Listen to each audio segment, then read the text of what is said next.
house. I hope you all had a lovely weekend. I'm here to continue today reading the next few chapters of our book, The Kid Who Came from Space.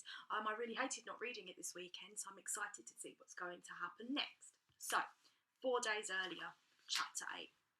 It was Christmas Eve and snow had fallen on the top moor. I think everyone was hoping that a big snowfall would cover the village and make it look like the front of a Christmas card, but it didn't, and to be honest, it's not that sort of village anyway. Kielder is sort of spread out, with a mixture of old and new houses and no typical village street. You know, a baker, a butcher and a sweet shop like you get in stories. Because of the forest and the lake and the observatory, there are loads of visitors in the summer, but most things shut down in the winter, like the tea rooms and the maze and Mad Mix Mental Rentals, which hires out bikes. Tammy had taken to calling the village Boringville. She once said, "I don't belong here, I'm a city person," as if Sleepy Time Mouth, where we used to live, was New York. There is a pub, though, run by Mum and Dad. The Stargazer is set back from the main road with a swinging pub sign at the end of a short driveway and a huge Christmas tree outside and coloured lights in the windows and candles everywhere because Mum is half Danish and they're obsessed with candles. I can remember almost every detail of that evening, even though I wish I couldn't.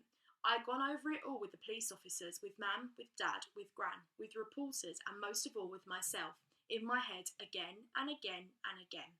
So here goes. One more time from the top, as Miss Swan, our music teacher, says. It was 5 minutes past 6 in the evening. Mam had gone over to the pub where there was going to be carols.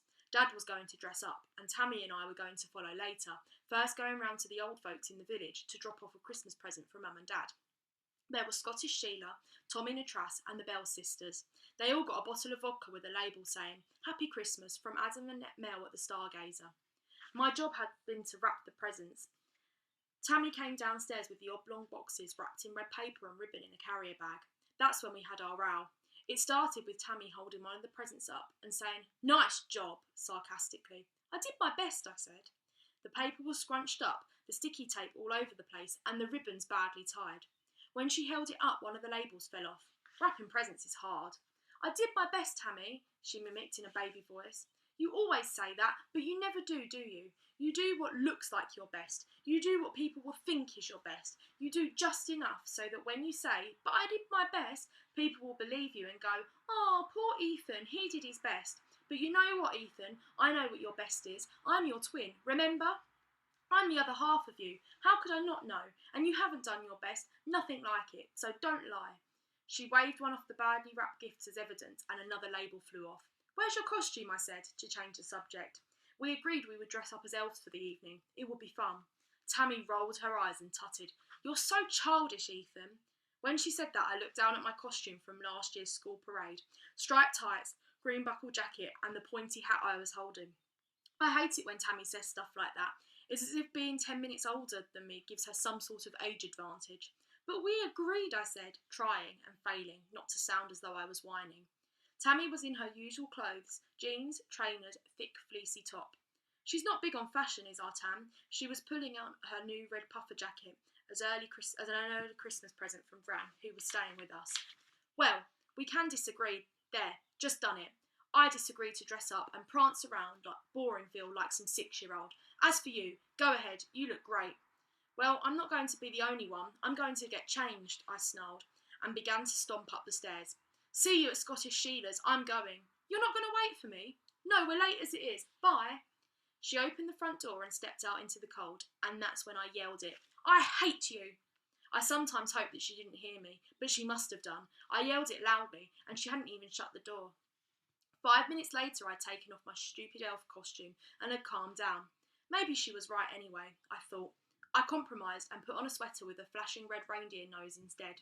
I wasn't going to give in completely, you understand? I pulled the front door closed behind me, and set off on my bike to catch her up. Shortly afterwards, I saw Tammy's bike lying in the ditch at the side of the road, and in front of its front and rear lights shining white and red, illuminating the frosty verge, and no sign of Tammy. I haven't seen her since. Chapter 9.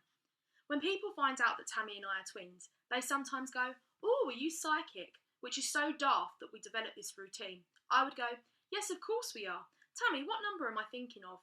And whatever number Tammy said, I would then say, "Dead right, wow." Well, We thought it was funny anyway. It actually fooled Tammy's new friend Nadia, but she'll believe anything. So no, we're not psychic. But that evening when I saw Tammy's bike at the side of the road with its lights still on, I knew something was wrong.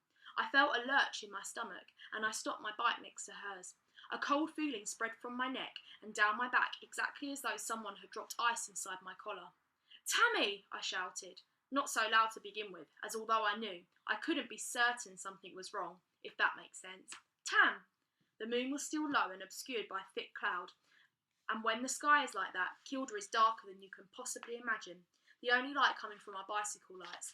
"Tammy!" I yelled, and cocked my head to hear, but there was nothing. The wind was so light that it made no sound at all, and it passed through the bare trees.